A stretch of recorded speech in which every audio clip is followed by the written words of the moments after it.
সুপ্রিয় ভ্রাতৃবৃন্দ ভগ্নীদের জানাই আন্তরিক শুভেচ্ছা ও অভিনন্দন। আজকে আপনাদের সম্মুখে যে বিষয় নিয়ে আলোকপাত করার প্রচেষ্টা করেছি, এমন একটা গুরুত্বপূর্ণ বিষয়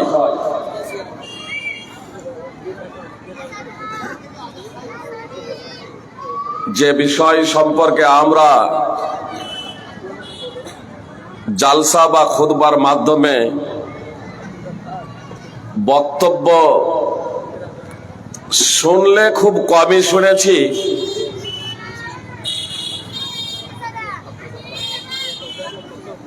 এই বিষয়টা খুব ভালোভাবে যদি অনুধাবন করতে হয়, খুব ভালোভাবে যদি বুঝতে হয়, তাহলে মূলত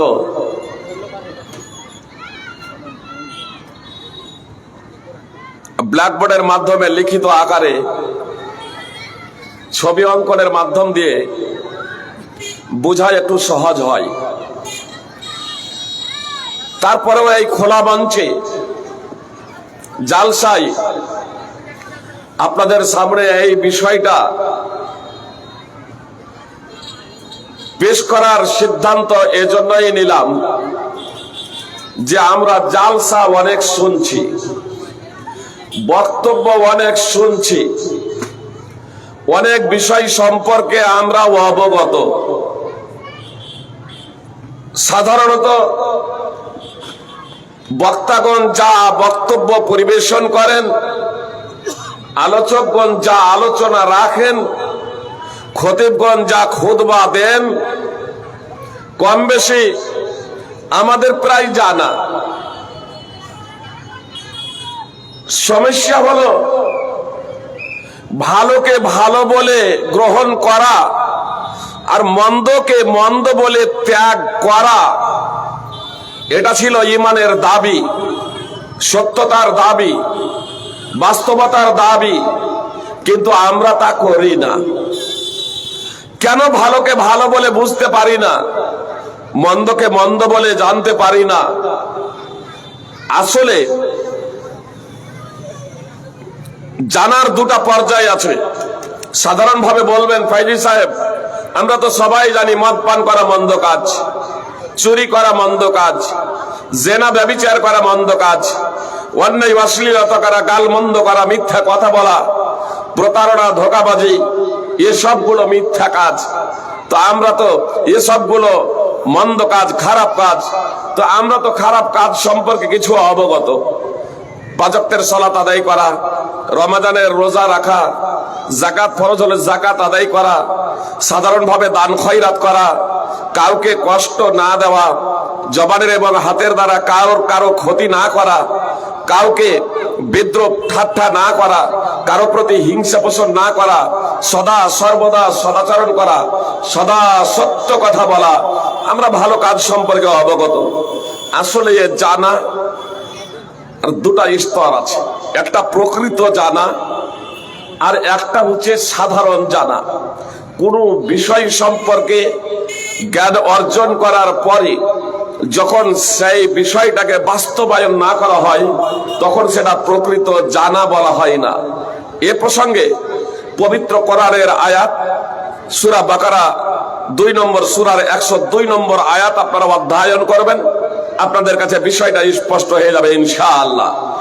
আমি আপনাদের সম্মুখে সূরা হজ 22 নম্বর সূরার 46 নম্বর আয়াত তেলাওয়াত করেছি।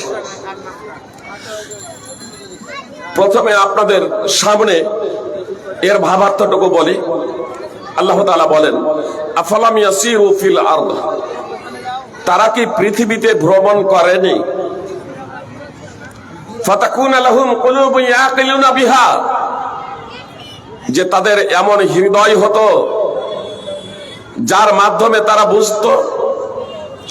আও আদানু ইয়াসমাউনা বিহা, কিংবা এমন কান থাকতো যার মাধ্যমে তারা শ্রবণ করত। ফাইন্নাহা লা তা'মাল আবসার, বস্তুত চোখ তো অন্ধ হয় না, ওয়ালাকিন তা'মাল কুলুবুল্লাতী ফিস সুদূর, বরং বক্ষ স্থিত হৃদয় অন্ধ হয়। সুপ্রিয় ভ্রাতৃবৃন্দ ও ভগিনীগণ, কথা একটু মনোযোগ দিয়ে আপনারা শুনবেন, তাহলে বিষয়টি আপনাদের কাছে স্পষ্ট হবে ইনশাআল্লাহ। আল্লাহ তাআলা অত্র আয়াতে বলছেন যে মানুষ কি ভ্রমণ করেনি, মানুষ কি ভ্রমণ করেনি যে তাদের এমন হৃদয় হতো যার মাধ্যমে তারা উপলব্ধি করত, অনুধাবন করত, বুঝত, এমন কান থাক বক্ষে স্থিত হৃদয় অন্তর। সুপ্রিয় ভাই এবং বোন, চোখ অন্ধ হয় না কি বন্ধ হয়? চোখ অন্ধ হয় না, হয় না? কি বলছেন? আমরা তো চোখই অন্ধ দেখি, তাই না? কোরআন শুধু মুসলমানরাই পড়ে তাই নয়, কথা খুব মনোযোগ দিয়ে শুনবেন। কোরআন শুধু মুসলমানরাই পড়ে তাই নয়, বরং অনেক অমুসলমান কোরআন পড়ে। ইহুদিরা, নাস্তিকেরা কোরআন পড়ে, অনেক বিজ্ঞানী, দার্শনিক কোরআন পড়েন। আর এই কোরআন পড়তে গিয়ে কেউ কোরআন পড়েছেন, কোরআনটা কি এত দ্রুত গতিতে প্রায় 1400 বছরের মধ্যেই এই কোরআনের অনুসারী পৃথিবীতে দ্বিতীয় নম্বরে উঠে এসেছে। 800 কোটি প্লাস যেখানে মানুষ, সেখানে মুসলমানের সংখ্যায়, কেবল মুসলমানের সংখ্যায় 25.9%, মানে 4 ভাগের 1 ভাগের বেশি শুধু মুসলমানই আছে সারা পৃথিবীতে। কোরআন কি, এই কোরআন কি, এটা জানতে গিয়ে কেউ মুসলমান হয়ে গিয়েছেন। আপনারা দেখেছেন জাপানের বিজ্ঞানী আতোশি কামাল আকুদা মানুষ সৃষ্টির রহস্য সম্পর্কে অধ্যয়ন করতে গিয়ে তিনি মুসলমান হয়ে গিয়েছেন। তিনি সিরিয়া গিয়েছিলেন, আরবি ভাষা শিখেছিলেন, নিজে কোরআন অধ্যয়ন করেছিলেন, কোরআনকে কোরআনের ভাষায় বুঝেছিলেন, তারপরে তিনি মুসলমান হয়ে গিয়েছেন। গুগলে সার্চ করলে আতোশি কামাল আকুদাকে আপনাকে গুগল জানিয়ে দেবে ইনি হচ্ছেন জাপানের বিজ্ঞানী। যে এটা মুসলমানদের জন্য বলা যেতে পারে এটা গৌরবের বিষয়, খুশির বিষয়। মুসলিমরা এই আতোশি কামাল আকুদাকে একদা লিখেছিলেন যে ইনি হিন্দু ধর্ম গ্রহণ করেছেন, গীতা পড়ে তিনি পরিবর্তন হয়ে গিয়েছেন। সেদিন আমি যাচ্ছিলাম বোম্বে, কলকাতা বিমান, যে দমদম বিমানবন্দরেই ছিলাম, হঠাৎ ফেসবুক খুলতেই দেখছি লেখা আছে যে হিন্দু হয়েছেন। প্রথমে চলে গেলাম ফেসবুক, তারপর আবার পিছনে এলাম, যারে কিছুদিন আগেই তো দেখলাম যে ইনি মুসলমান হয়েছেন, আবার দেখছি ইনি হিন্দু হয়েছেন। তো ব্যাপারটাকে পিছনে ব্যাক করলাম, ব্যাক করে দেখছি যে আপনার এডিট করা আছে, আপনার গীতার নিচে লেখা আছে কোরআন, আর আপনার মন্ত্রের নিচে লেখা আছে আয়াত। একটা জায়গাতে ওটা এডিট করতে ভুলে গিয়েছে, মুছতে ভুলে গেছে, লিখেই দিয়েছে গীতার আয়াত। জি, স্পষ্ট সেটা বোঝা যাচ্ছে। এখনো যদি গুগলে যদি সার্চ যদি করেন তাহলে দেখবেন যে আতোশি কামাল আকুদা তিনি কোরআনের আয়াত পড়ে অধ্যয়ন করে তিনি মুসলমান হয়ে গেছেন। সুপ্রিয় ভ্রাতৃবৃন্দ ভগিনীগণ, মার্কিন বিশ্ববিদ্যালয়ের বিজ্ঞানী হেনরি ক্লাসেন, মার্কিন বিশ্ববিদ্যালয়ের বিজ্ঞানী, মার্কিন বিজ্ঞানী হেনরি ক্লাসেন স্টেম সেল ওষুধের উদ্ভাবক, কালেমায়ে শাহাদাত পাঠ করে তিনি মুসলমান হয়ে গেছেন। এইভাবে মুসলমানের সংখ্যা দিন দিন হু করে বেড়েই চলেছে। সুপ্রিয় ভ্রাতৃবৃন্দ ভগিনীগণ, অনেকেই কোরআনের বিরুদ্ধাচরণ করতে এসেছে, তারপরে তারাও মুসলমান হয়েছে। এটা আপনারা দেখেছেন যুক্তরাষ্ট্রের শীর্ষস্থানীয় ধর্মীয় খ্রিস্টান পণ্ডিত হিলারিয়ান হেগি কালেমায়ে শাহাদাত পাঠ করে মুসলমান হয়ে গিয়েছেন। এই লিস্টগুলো যদি বলতে যাওয়া যায় তাহলে দীর্ঘ লিস্ট বেরিয়ে যাবে। দীর্ঘ সুপ্রিয় ভাতৃবৃন্দ ভগ্নীগণ, আমি সেই দিকে আমি যেতে যাচ্ছি না। আমি শুধু এতটুকু আপনাদের বলতে চাই যে শুধু মুসলমানরাই কোরআন অধ্যয়ন করে তাই নয়, ও মুসলমানরাও কোরআন অধ্যয়ন করে। কিছুদিন আগেই দেখলেন বিজেপির একজন নেতা ওয়াসিম সরকার, তিনি কোরআনের বিরুদ্ধে মন্তব্য করে বসলেন যে কোরআন তো বদরের যুদ্ধে পুড়ে ছাই হয়ে গিয়েছিল, বদরের যুদ্ধে পুড়ে ছাই হয়ে গিয়েছিল। 27 জন শয়তান মিলে বর্তমানে কোরআন রচনা করেছে, নাউযুবিল্লাহি মিন যালিক। আর এই কোরআন অমুসলিমদেরকে যেখানে পাবে সেখানে হত্যা করতে বলবে। সুপ্রিয় ভাতৃবৃন্দ ভগ্নীগণ, আজকের আলোচ্য বিষয়ের সাথে এর আমার বিশেষ সম্পর্ক নেই, এজন্য বিশেষ আমি কথা বলছি না। শুধু এতটুকু এই প্রসঙ্গে বলে দিই যে ওয়াসিম সরকারের বিরুদ্ধাচরণ স্বয়ং মুসলিমরাই দায়িত্বহীন ভাবে করেছেন এবং দাঁত ভাঙা জবাব দিয়েছেন। পরিশেষে ওয়াসিম সরকার ক্ষমা চাইতে বাধ্য হয়েছেন যে এটা আমার ভুল হয়েছে। যে সাধারণ বিবেকে যদি থাকে, দ্বিতীয় হিজরিতে হয়েছে বদরের যুদ্ধ, দ্বিতীয় হিজরিতে হয়েছে বদরের যুদ্ধ, আর 11 হিজরিতে রাসূল সাল্লাল্লাহু আলাইহি ওয়াসাল্লাম ইন্তেকাল করেছেন। আর এ পৃথিবীর সমস্ত কোরআনকে যদি আগুন জ্বালিয়ে যদি পুড়িয়ে দেওয়া হয়, জেনে রাখবেন পৃথিবীতে যত গ্রন্থ আছে সমস্ত গ্রন্থরাজিকে যদি আগুন জ্বালিয়ে পুড়িয়ে দেওয়া হয়, তবে কোরআন এবং সুন্নাহ আবার ফিরে আসবে। কোরআন এবং সুন্নাহ, যে সারা পৃথিবীতে এমন মানুষ আছেন যে কোরআন তো এ টু জেড, আপনারা তো অহরহ দেখছেন আমাদের মাদ্রাসা যেগুলো আছে, এই মাদ্রাসাতেই প্রায় প্রতি বছর হাজার হাজার পশ্চিম বাংলার মাটিতে হাজার হাজার ছেলে আপনার কোরআন পূর্ণ হৃদয় সংরক্ষিত রেখে তারা আপনার মাদ্রাসা থেকে বের হচ্ছেন। তো এই কাগজের কলম পুড়িয়ে দিলে এই কোরআনকে শেষ করা যাবে না। আর আপনার হাদিসও, আপনার বুখারী মুসলিম সহ বিভিন্ন হাদিস আপনার উলামায়ে কেরামদের আপনার হৃদয়ে সংরক্ষিত আছে। এজন্য কোরআন এবং হাদিসকে পুড়িয়ে দিয়ে কোরআন এবং হাদিসকে শেষ করা যাবে না পৃথিবী থেকে। তবে পৃথিবীতে অন্যান্য যে সমস্ত বইপত্র আছে, ধর্মগ্রন্থ আছে, তা নিমেষে শেষ হয়ে যাবে, তার নিমেষে শেষ হয়ে যাবে। সারা পৃথিবীতে বেদের একটা হাফেজ আপনি দেখাতে পারবেন না যে বেদের আপনার একজন ব্যক্তির বেদ সম্পূর্ণ মুখস্থ আছে, জি নাই, একজন পণ্ডিতেরও নাই, একজন পণ্ডিতেরও নাই। আপনি সারা পৃথিবীতে একটা খ্রিস্টান দেখাতে পারবেন না, ইহুদি দেখাতে পারবেন না যে বাইবেলের ওল্ড টেস্টামেন্ট বা নিউ টেস্টামেন্ট তাদের কারো এরকম মুখস্থ আছে। বরং 15-16 জন আপনার ফাদার সিস্টার সহ যখন 2003 উমরাবাদ জামিয়া দারুস সালাম ভেলোর যখন আমরা সফর করি, তারা নেপালের তারা সফর করছিলেন আপনার কেরালা। ওই সফরে যখন তাদের সাথে যখন আমাদের কথোপকথন হয়, তো আমি যখন বাইবেল থেকে কিছু কথা যখন বলতে শুরু করি, তারা ফেঁসে গিয়ে বলে যে আপনি যে কথাগুলো বলছেন বাইবেলে আদৌ নেই। আমি বললাম বাইবেল আপনাদের কাছে আছে? বলছে বাইবেল আছে কিন্তু নেপালি ভাষায় আছে, আপনি তো নেপালি ভাষা জানেন না। আমার মুখ দিয়ে তখন বের হয়ে গেছে যে আমি জানি বাইবেল বের করুন, আমি পড়তে জানি। ওরা বলল আসলে বাক্সের খুব ভিতরে ভরা আছে, তো বের করার সমস্যা। আমি বললাম যে আপনারা বের করেন, তারপর আমি আবার ভরে দেব। পরিশেষে বের করা হলো। তারপর আমি যা বলেছিলাম, আমি বললাম দেখুন, যেহেতু আমি কনফার্ম যে আমি যে রেফারেন্স দিচ্ছি সেই রেফারেন্সে এটা আছে, আমি যে রেফারেন্স দিচ্ছি, যে অনুচ্ছেদের কথা বলছি, যে পদের কথা বলছি সেখানে আছে, কিন্তু ওরা যেহেতু বলছে নাই, আমি বললাম পড়ুন। অনুচ্ছেদ বের করে দিয়ে আমি বলছি পড়ুন, যেহেতু অনুচ্ছেদ গুলো ইংরেজিতেই দেওয়া ছিল। অনুচ্ছেদ নম্বর এবং ক্রমিক নম্বর সেটা দেওয়া আছে, বের করে দিয়ে আমি বলছি পড়ুন। এবার যখন পড়ে তখন আমি বলছি আছে যা বলেছিলাম। ওরা তখন বলছে হ্যাঁ। পরিশেষে বন্ধ করে দিয়ে বলছে আসলে আপনি একটা অবাস্তব কথা বলেছেন।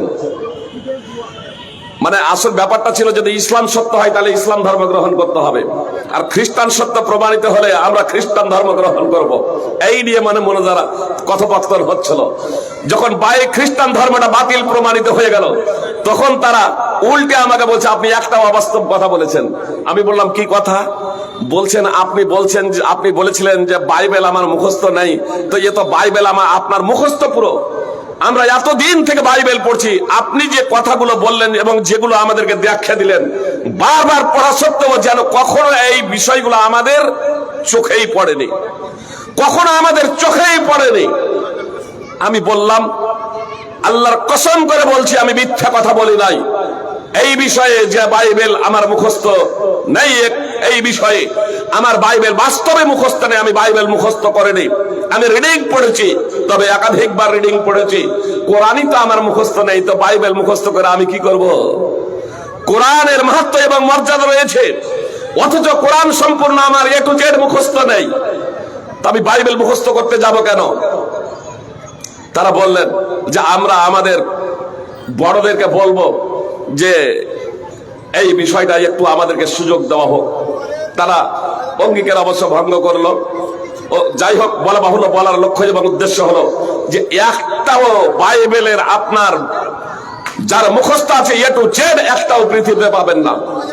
এমনকি বর্ণ পরিচয়েরও একটাও মুখস্থকারী সাধারণত আপনি পাবেন না। জি, ইতিহাস, অঙ্ক, ভূগোল আপনি পাবেন না এ টু জেড কারো মুখস্থ আছে, কিন্তু আলহামদুলিল্লাহ পবিত্র কোরআন এ টু জেড আপনার দুই মলাটের ভিতরে প্রথম লাইন বিসমিল্লাহর বা থেকে নিয়ে শেষ লাইন মিনাল জিন্নাতি ওয়ান নাসের সিন পর্যন্ত অনেকগুলো ছেলের আপনার কণ্ঠস্থ রয়েছে। আপনার কিছুদিন আগেই আমি সেখানে উপস্থিত ছিলাম। হুসেননগর হাফেজিয়া মোল্লাপাড়া মাদ্রাসায় দুইটি ছেলে রাত 2টো থেকে নিয়ে সকাল 11টা পর্যন্ত এক টানা একই বৈঠকে, যে মাঝে শুধু আপনার নামাজ পড়েছে, মাইনাস করার প্রয়োজন হলে মাইনাস করেছে, খাবারের টাইম হলে খাবার খেয়েছে, হাফেজ পরিবর্তন হয়েছে, কন্টিনিউ 5 জন হাফেজের মাধ্যম দিয়ে 2টো ছেলে এ টু জেড একই বৈঠকে তারা শুনিয়েছে। একই বৈঠক বলতে আপনার নতুন ভাবে কোরআন খুলে রাখেন নাই, আপনার শোনাতে শুরু করেছেন, শুধু খাওয়া দাওয়া মাঝে মাইনাস, নামাজ, এতটুকু ধারাবাহিক ভাবে তারা আপনার রাত 2টো থেকে নিয়ে সকালে 11টা পর্যন্ত আপনার পবিত্র কোরআনের এ টু জেড শুনিয়ে দিয়েছে। তো এই ধরনের ছেলে পৃথিবীতে অনেক রয়েছে। আপনার সমস্ত গ্রন্থকে পুড়িয়ে যদি ছাই করে দেওয়া হয়, তারপরেও অবিকল রূপে এই কোরআন উঠে আসবে। আলহামদুলিল্লাহ, আলহামদুলিল্লাহ।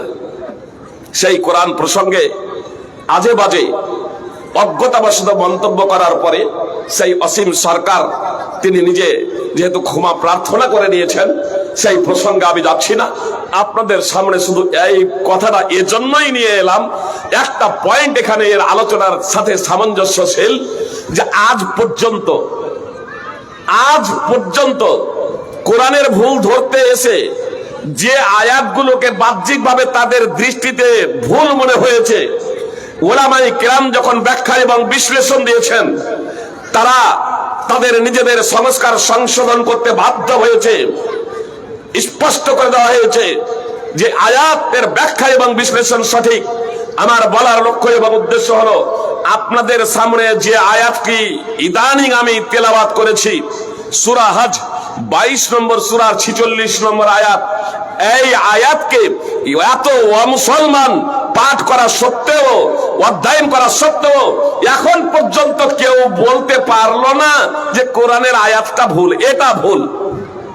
অথচ এই আয়াতে কি বলা হয়েছে? আল্লাহ বলছেন চোখ তো অন্ধ হয় না, অন্ধ হয় হৃদয়। কেউ আজ পর্যন্ত বলল না যে এটা ভুল, এটা ভুল। আমি আপনাদের বলি আজ, সুপ্রিয় ভাই এবং বোন, চোখ অন্ধ হয় না? অন্ধ তো চোখই হয়, অথচ আল্লাহ যে বলছেন চোখ অন্ধ হয় না, ব্যাপারটা বুঝে এলো না? অন্ধভক্তির মতো কোনো কিছু করতে হবে এমনটি না। জেনে শুনে বুঝে আমাদেরকে তার প্রতি ঈমান নিয়ে আসতে হবে। সুপ্রিয় ভাতৃবৃন্দ, ভগ্নীগণ, এটা চূড়ান্ত বাস্তব এবং সত্য। তো আল্লাহ যে বলছেন চোখ অন্ধ হয় না, কোন প্রেক্ষাপটে, কোন পরিস্থিতিতে আল্লাহ এ কথা বললেন, সেই বিষয়টা আপনাকে অনুধাবন করতে হবে, সেই বিষয়টাকে বুঝতে হবে। আপনার 2 চোখ যে অন্ধ, এটা পবিত্র কোরআন আল্লাহ তাআলা একাধিকবার বলেছেন। এ 2 চোখ অন্ধ হতে পারে, কিন্তু হককে বুঝার জন্য, সত্যকে উপলব্ধি করার জন্য, হককে বুঝার জন্য, সত্যকে গ্রহণ করার জন্য আপনার চোখ থাকলে সেটা গ্রহণ করা যায় না। যদি অন্তর যদি কারো যদি অন্ধ হয়ে যায়, আর অন্তর যদি আপনার খোলা যদি থাকে, অন্তর যদি আপনার জাগ্রত থাকে, অন্তর যদি আপনার পরিষ্কার থাকে, অন্তর যদি আপনার নির্মল থাকে, অন্তর যদি আপনার স্বচ্ছ থাকে, অন্তর যদি আপনার অন্ধ না হয়ে যায়, তাহলে হককে হক বলে গ্রহণ করতে কোনো দ্বিধা হবে না। হককে হক বলে গ্রহণ করতে আপনার বিন্দু মাত্র সন্দেহ হবে না। সত্যকে সত্য বলে গ্রহণ করতে আপনার কষ্ট হবে না। কিন্তু যখনই আপনার অন্তর বন্ধ হয়ে যাবে, তখন কিন্তু সত্যকে গ্রহণ করতে, সত্যকে বাস্তবায়ন করতে খুবই কঠিন হবে। এদিকেই আল্লাহ তাআলা ইঙ্গিত করেছেন। আসুন বিষয়টাকে বোঝার প্রচেষ্টা করি সুপ্রিয় ভাই এবং বোন। চোখ অন্ধ হয়, চোখ অন্ধ হয়। আমরা অন্ধ মানুষ দেখেছি, কারো দুটোই চোখ অন্ধ, কারো একটা চোখ অন্ধ। আমরা অনেকেই চক্ষুষ্মান আছি, চোখে চশমা পরেছি। চশমা পরেছি কেন? আগে কিন্তু আমাদের চোখ কিন্তু পূর্ণ সতেজ ছিল, তাই না? তাহলে চোখে যখন একটু ঝাপসা দেখতে লাগলাম, চোখে যখন একটু ঝাপসা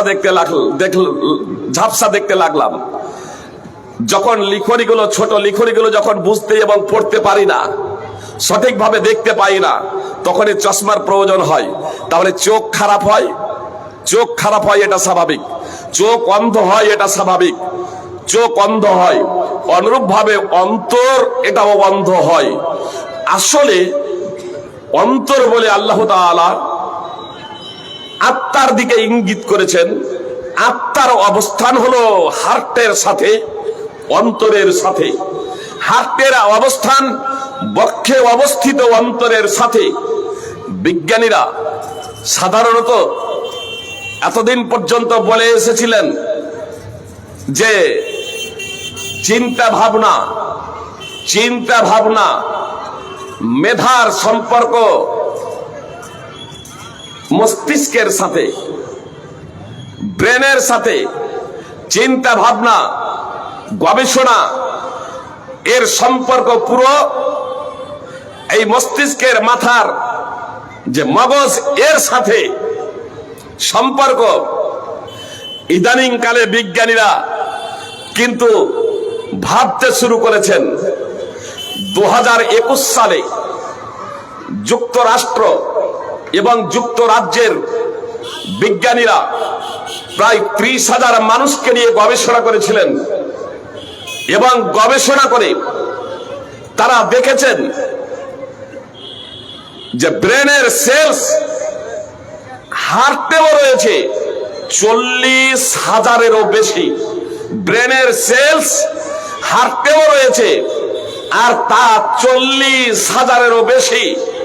এই সেলস, চিন্তা ভাবনা, গবেষণা, হার্টে যে সেলস রয়েছে, এর মাধ্যম দিয়ে এতটা এরা সতেজ এবং এতটা তীক্ষ্ণ প্রখর যে মস্তিষ্কের ব্রেন থেকেও, মস্তিষ্কের মেধা চিন্তা ভাবনা থেকেও আপনার হার্টের যে চিন্তা ভাবনা, এটা হচ্ছে 5,000 গুণ বেশি।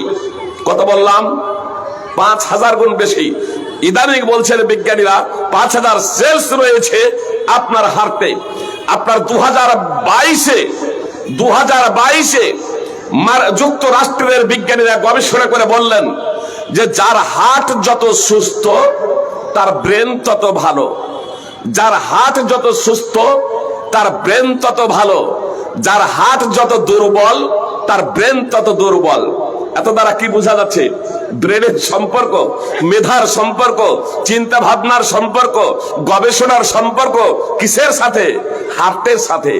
আজ থেকে আমি 20 বছর আগে আত্মার পরিচয় সম্পর্কে আলোচনা করতে গিয়ে বলেছিলাম যে আসলে এই হার্ট যে চিন্তা ভাবনার যে কথা বলা হচ্ছে, এর সাথেই কোরআন এবং সুন্নাহর আলোকে আত্মার সম্পর্ক।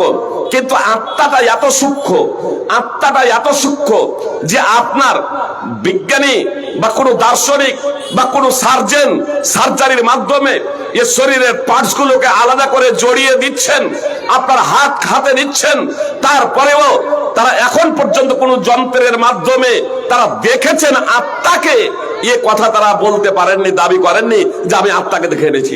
পৃথিবীর কোন বিজ্ঞানী, পৃথিবীর কোন সার্জন এখন পর্যন্ত বলেন নাই যে আমি আত্মাকে দেখেছি, সোলকে দেখেছি। অথচ আত্মার অস্তিত্বকে স্বীকার করে গিয়েছেন বড় বড় বিজ্ঞানীরা। অ্যারিস্টটলের মতো আন্তর্জাতিক বিজ্ঞানী, অ্যারিস্টটলের মতো আন্তর্জাতিক বিজ্ঞানী তিনিও আত্মার অস্তিত্বকে স্বীকার করে গিয়েছেন। তার গুরু প্লেটো, বিখ্যাত প্লেটো দার্শনিক, তিনিও আত্মার অস্তিত্বকে স্বীকার করে গেছেন। প্লেটোর গুরু আপনার সক্রেটিস, তিনিও আত্মার অস্তিত্বকে স্বীকার করে গিয়েছেন। কিন্তু আত্মাকে এখন পর্যন্ত কারো পক্ষে দেখা সম্ভব হয় নাই। সুপ্রিয় ভাই এবং বোন, আপনাদের শুধু এই প্রসঙ্গে এতটুকু বলে দিই, যে আত্মা আমাদের দেহেই আছে, সেই আত্মাকেই এখন পর্যন্ত দেখা সম্ভব হয় নাই চক্ষু দ্বারা, কোন যন্ত্রের মাধ্যমেও দেখা সম্ভব হয় নাই। তাহলে যে মহান আল্লাহ তাআলা এই আত্মাকে সৃষ্টি করেছেন, যে মহান আল্লাহ তাআলা গ্রহ নক্ষত্র চন্দ্র সূর্য পৃথিবীকে সৃষ্টি করেছেন, পৃথিবী কত বড়, এই পৃথিবী থেকে বিজ্ঞানীরা বলছেন সূর্য 13 লক্ষ গুণ বড়, আর সূর্য থেকে কোটি কোটি গুণ বড় নক্ষত্র রয়েছে। বিজ্ঞানীরা জানাচ্ছেন যে বেটেল জিউস নামে একটা নক্ষত্র আছে, সূর্যের থেকে 764 গুণ বড়। তাহলে সেই মহান আল্লাহ তাআলা কত বড়, সুপ্রিয় ভাতৃবৃন্দ ভগিনীগণ, ভাষা দিয়ে প্রকাশ করা আমার আপনার পক্ষে সম্ভব নয়। লাইসা কামিসলিহি শাই, আল্লাহ তাআলা তার নিজের প্রসঙ্গে বলছেন সূরাতুশ শূরা 42 নম্বর সূরার 11 নম্বর আয়াতে, তার সাথে তুলনা দেবার মতো কোনো বস্তুই নাই। সেই মহান আল্লাহ তাআলাকে এই পৃথিবীর চোখ দ্বারা দেখা সম্ভব না। যেখানে আত্মা আমাদের দেহেই আছে, এ দেহের পার্টস গুলোকে কেটে আলাদা করে দেওয়া হয়েছে। আপনার হাতেই রয়েছে আত্মা, অথচ হাতকে স্পর্শ করছে, সার্জারি হচ্ছে, তারপরেও কিন্তু আপনার আত্মাকে দেখা সম্ভব হয় না। তাহলে একটা সৃষ্টিকে দেখা যদি সম্ভব না হয় এই চোখের দ্বারা, তাহলে মহান আল্লাহ তাআলা যে সপ্ত আসমানের উপরে, তাকে আমি এবং আপনি কেমনে দেখব? তাকে নিয়ে কিভাবে আমি পর্যালোচনা করব? তাকে নিয়ে তার অস্তিত্বকে কিভাবে আমি ব্যাখ্যা এবং বিশ্লেষণ করব? তার প্রদত্ত জ্ঞান ছাড়া তিনি যা কিছু আমাদের জানিয়েছেন তা আমরা জেনে সেটা বলতে পারবো যে তিনি কে এবং তিনি কত বড়, তিনি কত মহান, তার গুণাগুণ এবং বৈশিষ্ট্য সম্পর্কে আমরা অবগত হব। তার জানানোর মাধ্যমে নিজে থেকে তার সম্পর্কে আমরা কোনো কিছু জানতে পারি না। সুপ্রিয় ভাতৃবৃন্দ ভগিনীগণ, বলার লক্ষ্য এবং উদ্দেশ্য হলো যে আত্মাকে যেখানে বিজ্ঞানীরা স্বীকার করে গেলেন, তাহলে স্রষ্টা, আজকাল কিছু মানুষ আছে প্রচলিত যারা নিজেদেরকে নাস্তিক বলে, যে স্রষ্টা নেই। আসলে এরা হচ্ছে একেবারে নিরেট মূর্খ। একটা সৃষ্টিকে যখন তুমি পরিমাপ করতে পারো না, তার স্বরূপ উদ্ঘাটন করতে তুমি সক্ষম নও, তারপরেও বিজ্ঞানী অ্যারিস্টটলের মতো বিজ্ঞানীরা, জি, আজ কোন ব্যক্তি যদি নাস্তিক যদি বলে, তাহলে নিঃসন্দেহে তোমার থেকে বড় এবং জ্ঞানী ছিলেন অ্যারিস্টটল বিজ্ঞানী। তিনি না দেখেই তারপরেও আত্মার অস্তিত্বে তিনি বিশ্বাস করে গেলেন, আত্মাকে স্বীকার করে গেলেন। তো সেই অ্যারিস্টটল, তুমি যদি বলো যে উনি একজন বিজ্ঞানী আর বাস্তবে আন্তর্জাতিক বিজ্ঞানী, তাহলে তুমি সামান্য জ্ঞান দিয়ে একটা সৃষ্টির অস্তিত্বকে স্বীকার করে যিনি গেলেন, তাহলে স্রষ্টার অস্তিত্বকে তুমি অস্বীকার করো কি করে? তুমি যে নির্বোধের সন্দেহের কোনো অবকাশ নাই। সুপ্রিয় ভাতৃবৃন্দ ভগিনীগণ, কথা একটু মনোযোগ দিয়ে শুনবেন। আল্লাহ তাআলা বললেন যে তারা কি পৃথিবীতে ভ্রমণ করেনি, যে তাদের এমন হৃদয় থাকতো যা দ্বারা তারা বুঝতো, এমন কান থাকতো যা দ্বারা তারা শুনতো। আসলে আল্লাহ তাআলা অপরাধীদের কিভাবে ধ্বংস করে দিয়েছিলেন, কখনো কখনো মানুষের উপরে পরীক্ষা নেমে এসেছিল, মানুষকে পরীক্ষায় নিমজ্জিত করেছিলেন। শুধু অপরাধীকে আল্লাহ তাআলা শাস্তি দেন এমনটি না, কখনো কখনো ঈমানদার সৎ ব্যক্তিদেরকেও বিপদে নিমজ্জিত করেন। সহিহ বুখারীর হাদিস, রাসূল সাল্লাল্লাহু আলাইহি সাল্লাম বলেছেন, মাইয়ুরিদুল্লাহু বিহি খায়রান ইউসিব মিন, আল্লাহ যার কল্যাণ চান তাকে বিপদে নিমজ্জিত করেন। সহিহ বুখারীর হাদিস, বিপদে ফেলেন। তো কারো উপরে বিপদ নেমে এলে সেটাকে সবসময় শাস্তি হিসেবে আমরা দেখবো না। শাস্তি হতে পারে, আবার সেটা আল্লাহ তাআলার পরীক্ষা হতে পারে। সুপ্রিয় ভ্রাতৃবৃন্দ ভগিনীগণ, এটা একটা আলাদা সাবজেক্ট। এ প্রসঙ্গে কখনো আলোচনা হতে পারে। আর ইউটিউবে যদি আপনারা খুঁজেন তাহলে এই প্রসঙ্গে একটা বক্তব্য আপনারা পেয়ে যাবেন ইনশাআল্লাহ। আজকে আপনাদের সামনে যে বিষয়টা বলছি, আপনার 1993 সালের 9 এপ্রিল, মাত্র কয়েক সেকেন্ডের, এটা আমি এত দূরে এজন্যই আপনাদের নিয়ে গেলাম যে এটা আমাদের মুর্শিদাবাদের ঘটনা। গোকর্ণ, খোসবাসপুর, বিভিন্ন জায়গায়, খোসবাসপুর যদি কেউ যদি না গিয়েছেন তাহলে সেখানে একবার গিয়ে খবর নিয়ে আসবেন, কানে শুনে আসবেন। খোসবাসপুরে একটা মাদ্রাসাও আছে, শিশু মাদ্রাসা। তাই খোসবাসপুর মাদ্রাসা আপনার 1993 সালের 9 এপ্রিল, মাত্র কয়েক সেকেন্ডের ব্যবধানে কি ঘটেছিল?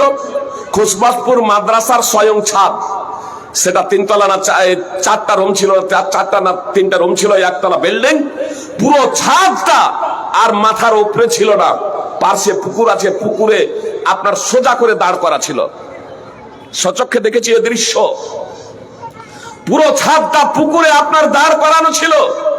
আপনার তালের গাছ এইভাবে সারে সারে ওই খুঁটি থেকে এই খুঁটি পর্যন্ত, মনে করুন 5টা তালের গাছ ছিল, আরো বেশি ছিল, কিন্তু এই খুঁটি পর্যন্ত আমি আপনাদের দেখালাম মোটা মোটা, এইরকম মোটা মোটা। আর মিডিল দিয়ে আপনার নিজ দিয়ে এই জমি থেকে প্রায় 1-1.5 হাত উঁচু স্বয়ং একটা তালের কাঁড়ি, এইরকম মোটা, এই খুঁটি থেকেও মোটা হবে। আপনার মিডিল দিয়ে তালের গাছকে ফুটো, 3টা তালের গাছকে সম্পূর্ণ ফুটো করে 4র্থ গাছে গিয়ে আপনার মিডিলে ঢুকে গিয়েছে। কয়েক সেকেন্ডের আপনার ঘূর্ণিঝড়, টর্নেডো। ঝড়ের গতি কতটা ছিল? 3টা তালের গাছকে ফুটো করে, তালের কাঁড়ি স্বয়ং সম্পূর্ণ তালের গাছকে ফুটো করে 4র্থটাতে গিয়ে গেঁথেছিল। বট গাছ পুরো যেন করাত দিয়ে সম্পূর্ণ, যেমন একটা ছোট চারা গাছকে কেটে সাইডে রেখে দেওয়া হয়, সেইভাবে আপনার বট গাছ পুরো আপনার মাটি থেকে কেটে একদম সাইডে রাখা আছে। কেউ স্কুল ব্যাগ নিয়ে হেঁটে চলেছে, একজন মহিলা, একটা বাচ্চা মেয়ে স্কুল ব্যাগ নিয়ে হেঁটে চলেছে, গাছের ওপরে ডালে দাঁড়িয়ে থেকেই তার মৃত্যু। এমন কোনো গাছ ছিল না, এমন কিন্তু সে সময় গাছ ছিল না যে গাছের পাতা শুকিয়ে যায় নাই, এমন কোনো পুকুর ছিল না, এমন কোনো পুকুর ছিল না যে পুকুরের পানি সম্পূর্ণ শেষ হয়ে যায় নাই। কেউ বলেছে হাত ছিঁড়ার মতো হয়ে এসেছে, কেউ বলেছে মাদ্রাসার ছাদ উঠানোর ব্যাপারে। যে ঘরে প্রবেশ হয়েছিল বলছে দেখলাম আকাশ থেকে একটা আগুনের মতো একটা মানুষ নামলো, আর 2 লাফের মধ্যে 1 লাফ দিয়ে মিডিলে আর 1 লাফ দিয়ে মাদ্রাসায় প্রবেশ করলো। ইত্তেফাকে যে ঘরে ছেলে ছিল না সেই ঘরে বলছে লাফ দিয়েই ছাদটাকে মাথায় করে নিয়ে গিয়ে পুকুরে রেখে দিল। আবার পুকুরে পড়ে আছে তো আবার ছাদ ভেঙে যায়নি, সম্পূর্ণ দাঁড় করা ছিল, আমরা সেটা দেখেছি। আপনারা যদি দেখব মনে করেন যাবেন। অবশ্য সে সময় আমি ঈশ্বরডাঙ্গা মাদ্রাসায় ভর্তি হয়েছিলাম, সে সময় সেই বছর আমার পড়তে লাগা শুরু। 1993 সেই বছর আমি প্রথম ভর্তি হয়েছিলাম। আকাশে যখন মেঘ যখন আসতো, মানুষ এতটাই ভীত এবং সন্ত্রস্ত ছিল, আমরাও শুধু ত্রাহি ত্রাহি, আল্লাহ ক্ষমা করো, আল্লাহ মৃত্যুটা যাতে ইমানের অবস্থায় হয়, আল্লাহ অতীতে যত পাপ হয়েছে সব মাফ করে দাও। তখন দান খয়রাত টাকা পয়সা নিয়ে আপনার গ্রামের মানুষ আর বেনামাজি যেন একটাও ছিল না, সবাই নামাজি, সবাই নামাজি। একটু আপনার মেঘ উঠলে, ঝড় উঠলে সব আপনার মসজিদ প্রাঙ্গণে উপস্থিত হয়ে যেত। আপনার ওখান থেকে সলিডাঙ্গা থেকে যেহেতু আপনার গোকর্ণ খোসবাস খুব বেশি ডিস্টেন্সে না, অনেক মানুষ গিয়েছিল, সচক্ষে দর্শন করেছিল। কয়েক সেকেন্ডের বিষয়ে আমরা দেখলাম ওয়েনারে আপনার মাটি টানছে আর আপনার লাশ বের হয়ে আসছে। আমরা দেখলাম নিউ পাপুয়াগিরিতে 32 ফিট নিচে পাহাড়ি এলাকায় আপনার বিল্ডিং, পুরো একটা গ্রাম 32 ফিট কোন জায়গার নিচে মাটির তলে চলে গিয়েছে। তো আল্লাহ বলছেন তারা কি ভ্রমণ করেনি পৃথিবীতে? তাদের এমন হৃদয় থাকতো যা দ্বারা তারা উপলব্ধি করত, বুঝতো, এমন কান থাকতো যা দ্বারা তারা শুনতো। তারপরে আল্লাহ বলছেন ফাইন্নাহা তা'মাল আবসার, বস্তুত চোখ তো বন্ধ হয় না, ওয়ালাকিন তা'মাল কুলুবুল্লাতী ফিস সুদূর, বরং বক্ষে অবস্থিত অন্তর, হৃদয় অন্ধ হয়। সূরা হজ 22 নম্বর সূরার 46 নম্বর আয়াত। সুপ্রিয় ভ্রাতৃবৃন্দ, ভগিনীগণ, আসলে এই চোখ দ্বারা পৃথিবীর বস্তু সমূহ দেখা যায়। মহাকাশে যা কিছু আছে, আসমানের নিচে এবং পৃথিবীতে যা কিছু আছে, এগুলো এই চোখ দ্বারা আমরা দেখতে পাই। কি বলছেন? এইগুলো আমরা চোখ দ্বারা দেখতে পাই। চোখ যদি সঠিক থাকে, ভালো থাকে, এগুলো আমরা দেখতে পাবো। কিন্তু এই চোখ যদি সমস্যা হয়ে যায়, তাহলে যে জিনিসগুলো এক সময় ভালোভাবে দেখছিলাম, সেই জিনিসগুলো আর ভালোভাবে দেখতে পাই না। অনেকেই দেখতে দেখতে এই জগতেও অন্ধ হয়ে যায় না, যায় না? অনেকেই চোখরা ছিল, পরবর্তীতে অন্ধ হয়ে গেছে। আমরা ভালো দেখছিলাম, এখন চশমা পড়ছি। আল্লাহ তাআলা যাতে আমাদের যতদিন বাঁচবো ততদিন যাতে এ চোখ আমাদের রাখেন এবং অন্তর্চক্ষু সদা সর্বদা যাতে আমাদের জাগ্রত থাকে। এই অন্তর্চক্ষু দ্বারা যাতে আল্লাহ তাআলার সম্পর্কে সম্যক অবগত হয়ে তার সন্তুষ্টি অর্জনে ধন্য হয়, তার জন্য আল্লাহ তোমার কাছে তৌফিক কামনা করি। তুমি নিজ রহমতে আমাদের সেই তৌফিক দাও। তুমি সেই আমাদের অন্তর্চক্ষুকে তুমি উজ্জ্বল করে দাও, নির্মল করে দাও। সুপ্রিয় ভাই এবং বোন, আসুন সেটা বুঝার এবার প্রচেষ্টা করি। অন্তর আসলে মরীচিকা পড়ে যায়। অন্তরে আসলে মরীচিকা পড়ে যায়। যেমন চোখে ঝাপসা দেখে, অনুরূপ ভাবে অন্তরে মরীচিকা পড়ে যায়। আর অন্তরে যখন মরীচিকা পড়ে যায়, তখন সত্য এবং মিথ্যা এই দুটো তখন উপলব্ধি করতে সক্ষম হয় না। সুপ্রিয় ভ্রাতৃবৃন্দ, ভগ্নীগণ, অন্তরে মরীচিকা পড়ে যায়। যেমন চোখে আমরা ঝাপসা দেখি। আনাবি হুরায়রা রাসূলুল্লাহ সাল্লাল্লাহু আলাইহি ওয়াসাল্লাম قال, আবু হুরায়রা রাদিয়াল্লাহু তাআলা আনহু সূত্রে বর্ণিত, রাসূল সাল্লাল্লাহু আলাইহি ওয়াসাল্লাম বলেছেন, ইন্নাল আবদা ইযা আখতা খাতিয়াতান নুকিতাত ফি কলবিহি নুকতাতুন সাউদা। নিশ্চয় বান্দা যখন পাপ করে, নিশ্চয় বান্দা যখন পাপ করে, তখন অন্তরে একটা কালো দাগ পড়ে যায়। ফাইদা হুয়া নাযা ওয়াস্তাগফারা ওয়া তাবা। নবী সাল্লাল্লাহু আলাইহি সাল্লাম বলছেন, যখন সে সেই পাপ থেকে ফিরে আসে এবং আল্লাহ তাআলার কাছে ক্ষমা প্রার্থনা করে, তওবা করে, যে পাপ করেছিল সেই পাপ না করার দৃঢ় প্রতিজ্ঞাবদ্ধ হয়, লজ্জিত হয়, অনুতপ্ত হয়, আল্লাহ তাআলার কাছে ক্ষমা প্রার্থনা করে, সুকিলা কালবুহু, তখন তার অন্তরটা নির্মল হয়ে যায়, তখন তার অন্তরটা পরিষ্কার হয়ে যায়, তখন তার অন্তরটা স্বচ্ছ হয়ে যায়। ওয়াইন আদা, আর যদি পাপ করার পরে অনুতপ্ত না হয়, লজ্জিত না হয়, আল্লাহর কাছে ক্ষমা প্রার্থনা না করে, বরং পাপ করলো তারপরে আবার পাপ করছে, জিদা আলাইহা হাত্তা তালুয়া কালবা, পাপ করার পরে আবার পাপ করছে, তাহলে পাপ বৃদ্ধি হয়ে যায়। মরিচিকাটা, কালো দাগটা অন্তরে ছেয়ে যেতে থাকে, কালো দাগটা বৃদ্ধি প্রাপ্ত হতে থাকে, পরিশেষে পুরো অন্তরে ছেয়ে যায়। আয়নাতে মুখ দেখা যায়, তাই না? আয়নাতে মুখ দেখা যায়। একদিন দুদিন আয়নাটা পরিষ্কার করেননি, রাস্তার ধারে বালি, রাস্তার ধারে বাড়ি, আয়না রাখা আছে। তো আয়নায় যখন আপনি মুখ যখন দেখবেন, তখন একটু ঝাপসা দেখবেন না? দেখবেন না? আয়নাটাতে একটু আপনার আবর্জনা, ধুলাবালি পড়ে থাকার কারণে। যদি আয়নাটাকে যদি পরিষ্কার করে দেন তাহলে ঠিক আছে। আর যদি আয়না যদি পরিষ্কার যদি না করেন, আপনার ধুলোবালি পড়তে থাকবে, ধুলোবালি পড়তে থাকবে, পড়তে পড়তে একটা পর্যায়ে কি হবে?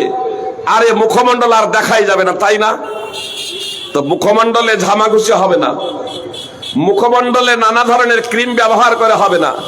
আপনাকে এই মুখ যদি দেখতে হয় সেই আয়নাতে, তাহলে আয়নাটাকে আপনাকে পরিষ্কার করতে হবে, তাহলে এই মুখ দেখা যাবে। এটাই স্বাভাবিক। আপনার ওই ধুলোবালিটাকে পরিষ্কার করতে হবে। তো অনুরূপ ভাবে সুপ্রিয় ভ্রাতৃবৃন্দ, ভগ্নীগণ, রাসূল সাল্লাল্লাহু আলাইহি সাল্লাম বলছেন, মানুষ যখন পাপ যখন করে, তখন অন্তরে কালো দাগ পড়ে যায়। আর তারপরে আবার যখন পাপ যখন করে, তখন তার অন্তর একটা পর্যায়ে পাপের উপরে পাপ, পাপের উপরে পাপ করতে করতে তার অন্তর একেবারে মরিচিকায় ছেয়ে যায়, কালো দাগে পুরো ছেয়ে যায়, অন্ধকারাচ্ছন্ন হয়ে যায়। মুহাম্মদ সাল্লাল্লাহু আলাইহি সাল্লাম বললেন, ওয়া হুয়া রানুল্লাযী যাকারাল্লাহ, এটাই হলো সেই মরিচিকা যার কথা আল্লাহ তাআলা বলেছেন। তারপরে রাসূল সাল্লাল্লাহু আলাইহি সাল্লাম তেলাওয়াত করলেন, কাল্লা বাল রানা আলা কুলুবিহিম মা কানু ইয়াকসিবুন, সূরা আল মুতাফফিফিন 83 নম্বর সূরার 14 নম্বর আয়াত। আল্লাহ তাআলা বললেন, কখনো নয়, বরং তাদের কৃতকর্মের দরুন তাদের হৃদয়ে মরিচিকা পড়ে গিয়েছে। সুনানে তিরমিজি হাদিস নম্বর 3334 এবং সুনানে ইবনে মাজাহ হাদিস নম্বর 4244। সুপ্রিয় ভ্রাতৃবৃন্দ ও ভগিনীগণ, এত দ্বারা স্পষ্ট হয়ে গেল যে অন্তরে পাপের কারণে, পাপাচারের কারণে অন্তরে মরিচিকা পড়ে। আল্লাহ তাআলা সূরা মুতাফফিফিনে যে আয়াতটি বলেন যে কখনো নয়, আসলে পাপাচারী যারা পাপী, যারা গুনাহগার, যারা আল্লাহ তাআলার অবাধ্য, যারা সীমালঙ্ঘনকারী, তারা আল্লাহ তাআলার বাণীকে উপন্যাস বলে, তারা পূর্ববর্তী লোকেদের কথা বলে। এই যে কথাগুলো বলছে যে এটা হচ্ছে উপন্যাস, পূর্ববর্তীদের এগুলো হচ্ছে কথা। তো এগুলো এজন্যই তারা বলে যে পাপাচারের কারণে যেহেতু তাদের অন্তরে মরিচিকা পড়ে গেছে, এজন্য হককে তারা বুঝতে সক্ষম নয়, হককে তারা বুঝতে পারে না, আল্লাহ তাআলার বাণী সম্পর্কে তারা অবগত নয়। আল্লাহর বাণীকে তারা পূর্ববর্তীদের উপন্যাস, পূর্ববর্তীদের গল্প বলে তারা আখ্যায়িত করে। আল্লাহ তাআলা বলেন কাল্লা, কখনো না, এটা পূর্ববর্তীদের গল্প বা উপন্যাস নয়, এটা নাটক না, এটা হচ্ছে অরিজিনাল বাস্তব আল্লাহ তাআলার বৈশিষ্ট্য, কালামুল্লাহ। আল্লাহ বলছেন যে তারা এই যে ধারণা পোষণ করছে, তারা যে বলছে যে এটা উপন্যাস, পূর্ববর্তীদের কথা, তো এটা এজন্যই বলছে যে তাদের পাপাচারের কারণে তাদের অন্তরে মরিচিকা পড়ে গেছে, তাদের অন্তরে মরিচিকা পড়ে গেছে। আমি বললাম যেমন আয়নাতে মরিচিকা পড়ে যায়, আয়নাতে কালো ধুলোবালি যদি পড়ে যায়, আয়নাতে মুখ দেখা যায় না। আপনার এই বাস যদি ঘুরে যদি ধরে, তাহলে এই বাস কোনো কাজে আসে না। লোহার মতো শক্ত জিনিস, এই লোহার মতো শক্ত জিনিসে যদি মরিচিকা লেগে যায়, তাহলে মরিচিকা লোহাকে মাটিতে খেয়ে মাটিতে পরিণত করে দেয়, লোহাকে মরিচিকায় খেয়ে মাটিতে পরিণত করে দেয়। দীর্ঘদিন যাবত একটা লোহাকে মাটিতে ফেলে রাখবেন, পরিশেষে দেখবেন যে সেই লোহাই আর নেই।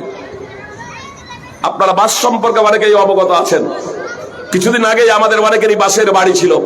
বাস যদি ঘুরে যদি ধরে যায়, সেই বাসের অবস্থা কি হতে পারে? সুপ্রিয় ভাই এবং বোন, পাপ করলে অন্তরে মরিচিকা পড়ে, কালো দাগ পড়ে যায়, ফলে সত্য এবং মিথ্যা আমরা উপলব্ধি করতে পারি না।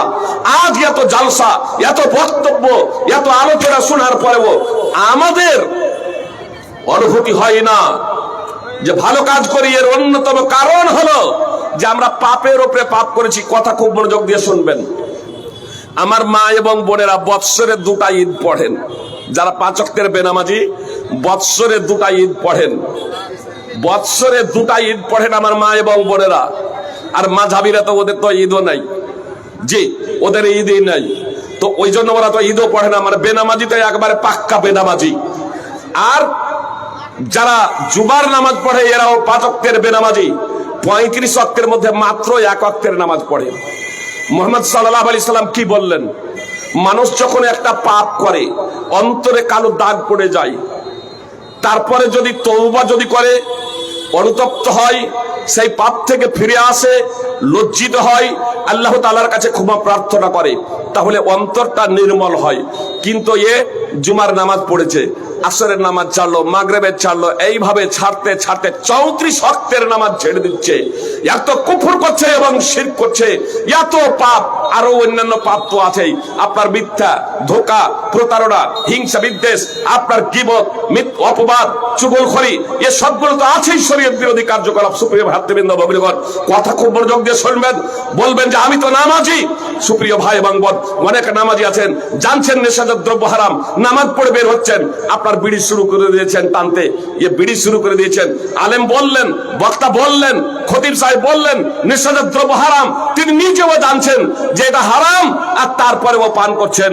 যদি এটা যদি হারাম যদি না যদি হয়, এটা যদি হারাম যদি না হয়, এটা যদি গুনাহের কাজ যদি না হয়, এটা যদি পাপের কাজ যদি না হয়, সুপ্রিয় ভাই এবং বোন, তাহলে আপনি মাওলানা সাহেবকে দেখে ওই বিড়িটাকে এবার পায়ের তলায় রাখছেন কেন? সামনে পড়ে গিয়েছেন মাওলানা সাহেব, আর আপনি তৎক্ষণাৎ বিড়িটা কেবলমাত্র ধরিয়েছিলেন একেবারে চপ্পলের তলায় কেন? মুহাম্মদ সাল্লাল্লাহু আলাইহি ওয়াসাল্লামকে নাওয়াজ বিন সামান জিজ্ঞেস করেছিলেন পাপ এবং পুণ্য প্রসঙ্গে। রাসূল সাল্লাল্লাহু আলাইহি ওয়াসাল্লামকে জিজ্ঞেস করলেন পাপটা কি? তো নবী সাল্লাল্লাহু আলাইহি ওয়াসাল্লাম বললেন ওয়াল ইসমু মা হাকা ফি নাফসিক ওয়া কারিহতা আয়াতালিয়া আলাইহিন নাস।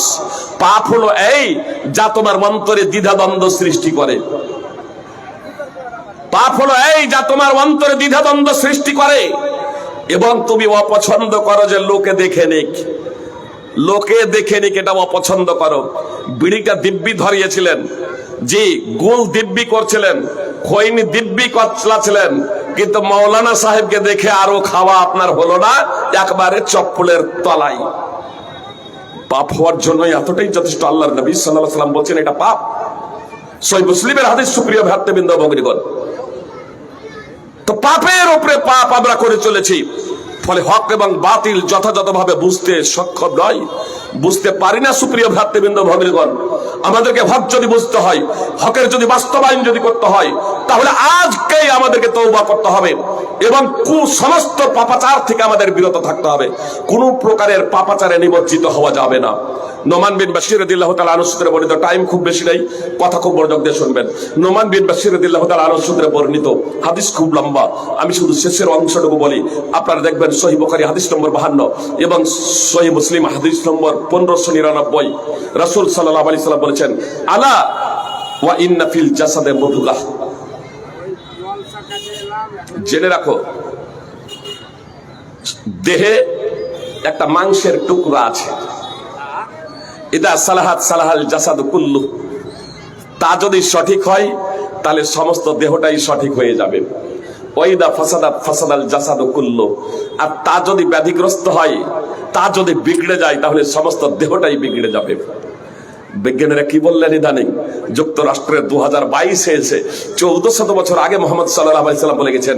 আর যুক্তরাষ্ট্রের বিজ্ঞানীরা 2022 এসে বলছেন, যার হার্ট যত সুস্থ তার ব্রেন তত সুস্থ, যার হার্ট যত দুর্বল তার ব্রেন তত দুর্বল। সমস্ত শরীর বিগড়ে যায় এই হার্টের কারণে। মুহাম্মদ সাল্লাল্লাহু আলাইহি ওয়াসাল্লাম 1400 বছর আগে বলেছেন।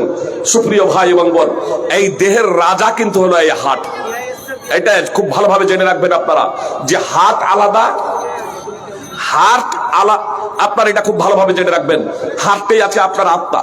আপনার জীবন আলাদা এবং আত্মা আলাদা। জীবন এবং আত্মা এই দুটো কিন্তু এক নয়। আমরা অনেক সময় এই দুটো বিষয়কে আমরা গুলিয়ে ফেলি এবং আমরা বলি যে জীবন এবং আত্মা একই, কিন্তু জীবন এবং আত্মা এই দুটো হচ্ছে আলাদা জিনিস। এই বিষয়টা আমাদেরকে গুলিয়ে ফেললে হবে না সুপ্রিয় ভাই এবং বোন। জীবন আলাদা, আত্মা আলাদা। এই বিষয়টাকে খুব সহজে বোঝানোর জন্য একটি হাদিস আপনাদের সামনে পেশ করব। তার আগে একটা বিষয় বলে দিই।